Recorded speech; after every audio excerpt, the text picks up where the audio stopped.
గోల్కొండ మన రాష్ట్రం మన TV. Please subscribe Golconda TV. For more updates bell button పై క్లిక్ చేయండి.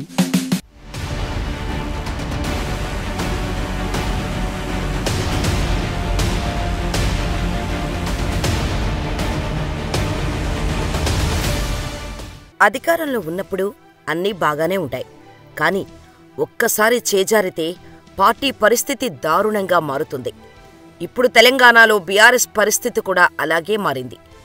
ఓవైపు కారు దిగి హస్తం గూటికి వెళ్తున్న నేతలు, మరోవైపు బీఆర్ఎస్లో అంతర్గత విభేదాలు.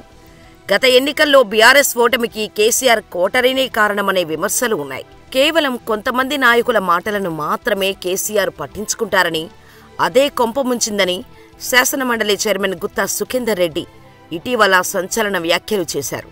అయితే జగదీష్ రెడ్డిని ఉద్దేశించే పరోక్షంగా గుత్తా ఈ వ్యాఖ్యలు చేశారని తెలిసింది.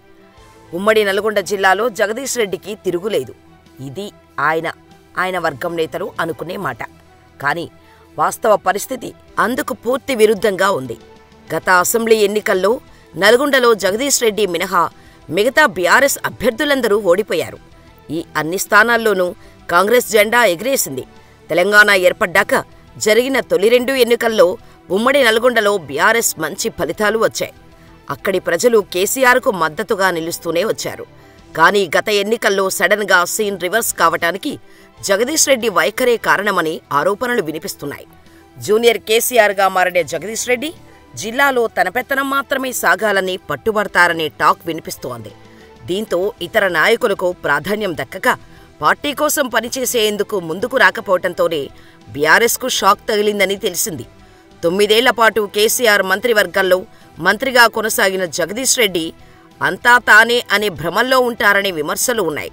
తన వల్లనే పార్టీ గెలుస్తుందని అతి విశ్వాసం ప్రదర్శించారని చెబుతుంటారు.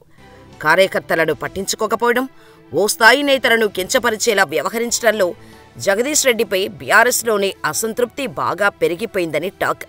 ఇలాంటి పరిణామాలు జరుగుతున్నా ఎవరెంత చెప్పినా కానీ జగదీష్ రెడ్డిని వదులుకునేందుకు కేసీఆర్ సిద్ధంగా లేరని తెలిసింది. తెలంగాణ ఉద్యమం నుంచి తనతో పాటు ఉన్న జగదీష్ రెడ్డికి కేసీఆర్ ప్రాధాన్యత ఇస్తూనే ఉన్నారు. అందుకే లోక్సభ ఎన్నికల ప్రచారంలో భాగంగా బస్సు యాత్రను కూడా ఉమ్మడి నల్గొండ నుంచి ప్రారంభించేందుకు సిద్ధమయ్యారు.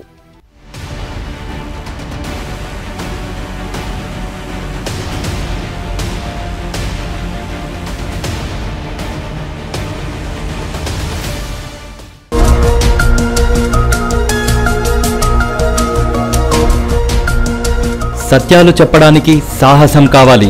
నిజాలు చెప్పే పత్రికలు రావాలి. నిజం మా నైజం. మెట్రో పక్క తెలంగాణ దినపత్రిక.